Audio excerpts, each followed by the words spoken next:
Hi everybody, Andy here with etrailer.com. Let's take a look at this Dexter surge brake actuator with electric lockout. Now this UFP style surge brake actuator has been the gold standard for boat trailers for years.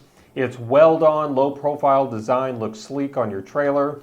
This is designed to fit onto your 2-inch hitch ball, and it has a 7,500 pound weight capacity. This is going to fit your 3-inch by 3-inch or 3-inch by 4-inch straight tongue.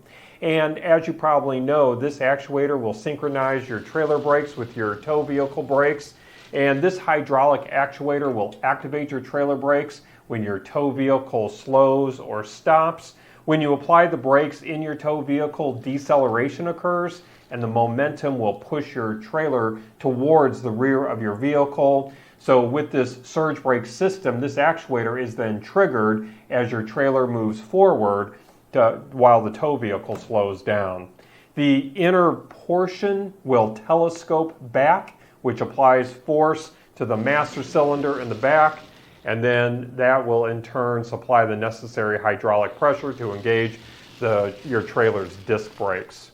So as I mentioned, this does feature a low profile coupler latch that's going to ensure an easy, secure connection. As you might know, some brake actuators have a very tall latch when you go to hook up, and that could be damaged from something coming over the top of the trailer and hitting it and bending it and breaking it.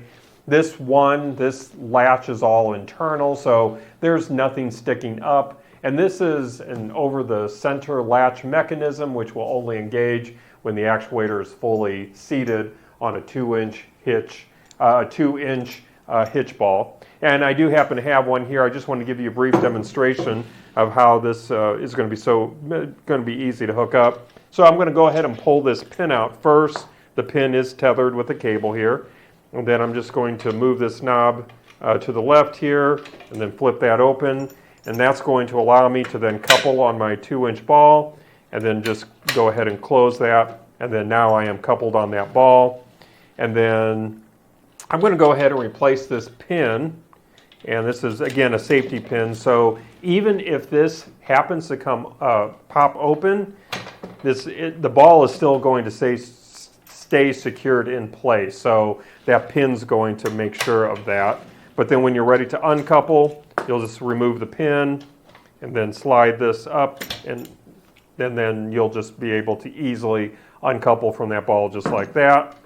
And I'm going to go ahead and push that down and replace the pin. So very easy to hook up, and it's going to be a very secure connection for you.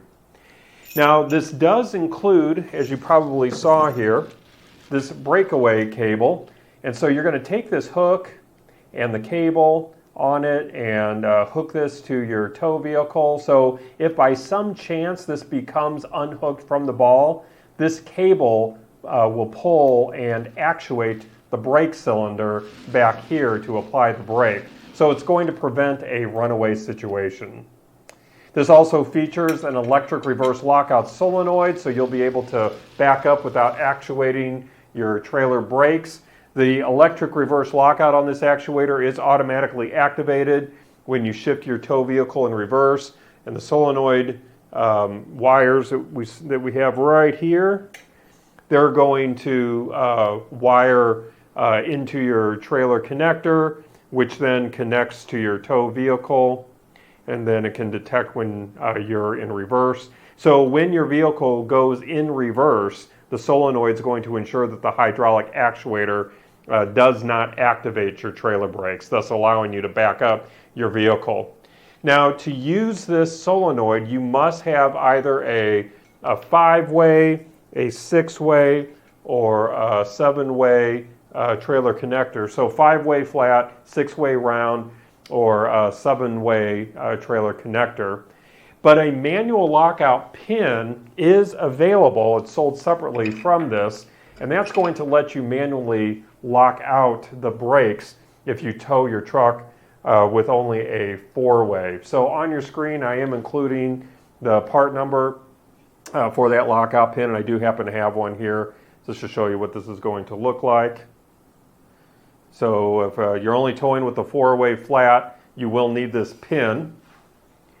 And then the master cylinder here, let me go ahead and, you actually really can't see the master cylinder itself, but it's on the inside here. That master cylinder is constructed of aluminum rather than plastic or steel, so that's going to give you increased strength and corrosion resistance. And you can see that you'll just fill the brake fluid there.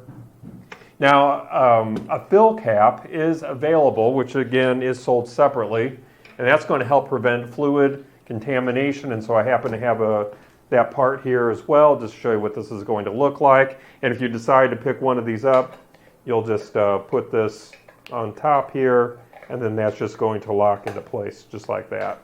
So if you are going to need one of those, I do have the part number there.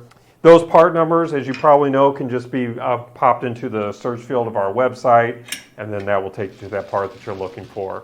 So this does have a prime finish to it. This is a black finish, as you can see here. So this is going to be very easy to weld and then paint.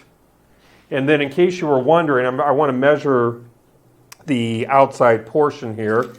So putting my tape measure there, as you can see, we're right at 19 inches long.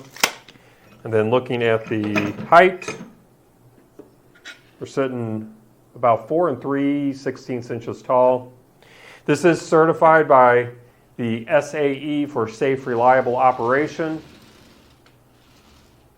I think that's going to wrap up our look today. I do hope that it was helpful for you.